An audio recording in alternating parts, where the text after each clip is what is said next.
morning and welcome to GR Flooring. Hey, thank you very much. So how can I help you this fine day? Well, I love the look of tile, but I'm just wondering what the benefits of tile are. Well, with all the different flooring options that we have these days, it does get a little confusing at times. Tile is something that not only has amazing looks, like there's such a range of different sizes, textures, and everything on there. It's almost infinite. But it's also something great for heavy-duty applications. Okay. Like for, if you have a lot of commercial areas, we'll do a lot of heavy-duty kitchens. We have lots of cooking, lots of people, entryways, keep all the moisture there. It's something that's very easy to maintain. It's something that's easy to clean. Perfect. Now, when we start looking at tile, have you looked into the differences between porcelain and ceramic?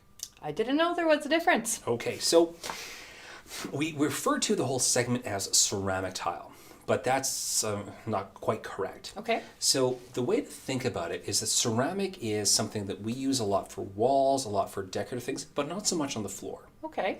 Now, porcelain, we think of porcelain, ooh, it's weak and easy and cheap, but porcelain's actually much stronger. Oh, okay. So we call it the soup can test. If you have a ceramic tile floor in your kitchen or a porcelain tile in the kitchen, drop a can of soup on it.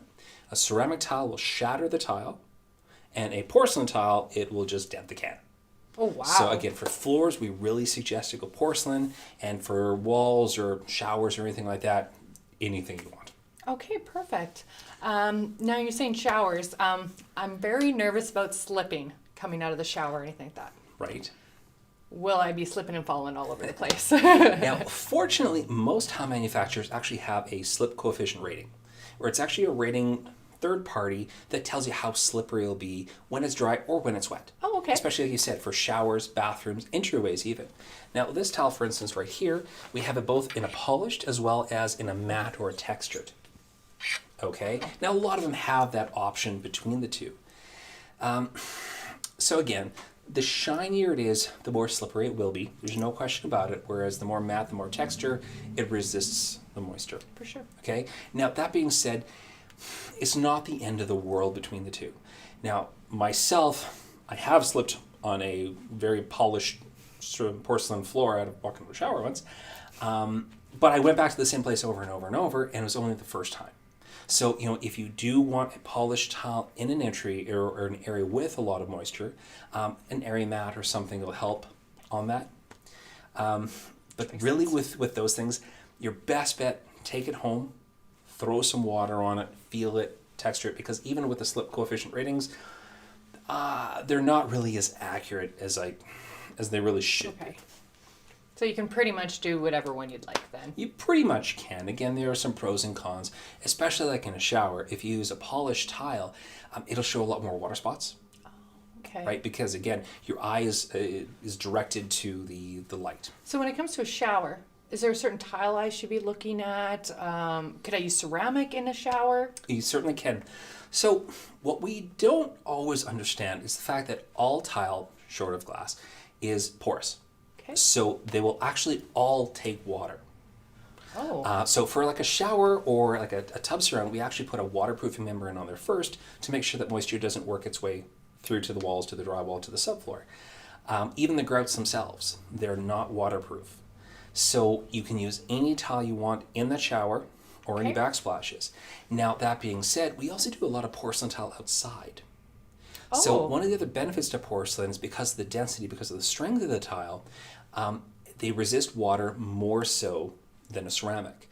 So any tile that has an outdoor rating, like I said, even with our wonderful winters that we get and the springs and summers and falls, water will absorb into it, but so little that it doesn't cause the tile to crack. So you can use any tile you want in a shower. Okay. One caveat to that would be the natural stones, like the marbles, the travertines. Yeah. You still can. But just the act of showering and all the soaps and everything we use will actually eat away the surface, so you need to keep resealing them. So it's a little bit of a maintenance pain in the butt. So question for you. As a woman with my blonde hair, I use a purple shampoo. Right. Is that going to stain my tile?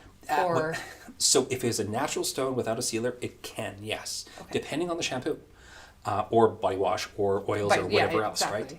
right? Whereas a porcelain or ceramic tile, most of the surfaces are glazed, so they don't absorb anything like that. Okay. But what you can get, and I have seen, especially if you go to a really dark tile, a lot of them will have a white foam to them, like the cleaners, and you can actually get a little bit of a residue.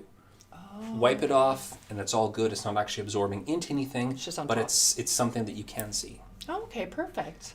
Now you had mentioned something about wall tile, floor tile. How do I know which one to go with? Can I put this on my floor? Right. So therein is a little bit of a challenge because unfortunately it's not always so known. So a lot of the samples are getting a little bit better in that they'll say floor and wall. Oh, okay, that's Okay. easy. Now, that being said, everything that we can use on the floor, you can put on the wall. Decorative looks Okay. good, right? But not everything on the wall can go on the floor. Oh, okay. Again, that whole porcelain versus ceramics. Right. Now, one of the ways to tell, and it's not always the best way, is looking at the inside of the tile, past the glazing, past the surface. Most ceramics, not all, most ceramics will be a terracotta. That's the natural color of the tile. Okay. Whereas when we go to the porcelains, we're talking more durability. We want that wear through. Oh. They'll typically be the same color all the way through, or at least a similar color to the surface. That's crazy. Yeah, not all of them that way, but that is a good rule of thumb. Okay, that's perfect. Now, is there a certain type of grout I should be using or anything like that? Well, there's a lot of different grouts available these days. You know, the standards are what we call the sanded and the sandless. So Okay. the sanded grouts are typically used for floors, and the sandless are used for backsplashes, especially with glass. Now, the idea is the sanded grouts allow us to have larger grout lines than the sandless, just Oh, not as okay. much binder there. But ourselves, we do everything in an acrylic grout. Now, the benefits to an acrylic grout versus a sanded or sandless is that it is extremely flexible. So you know you can do a lot of older homes where there's a little bit of cracking between the tiles, Definitely. or there's even staining to it, right? Yes, I see that a lot. The acrylic grouts are a lot more stain-proof, and because they are more flexible, they have a lot less chance to crack.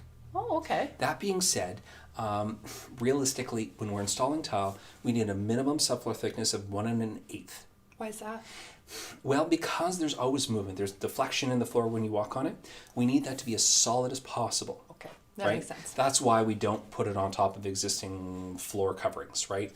Like a lot of the vinyl tiles, a lot of the whatever we will put on top of existing layers. With tile, we pull it down, we put more plywood on top to make sure she is stable, to make sure the floor doesn't move, therefore it doesn't crack. Okay, so for instance, I have linoleum right now. Mm-hmm. I would have to take that out then.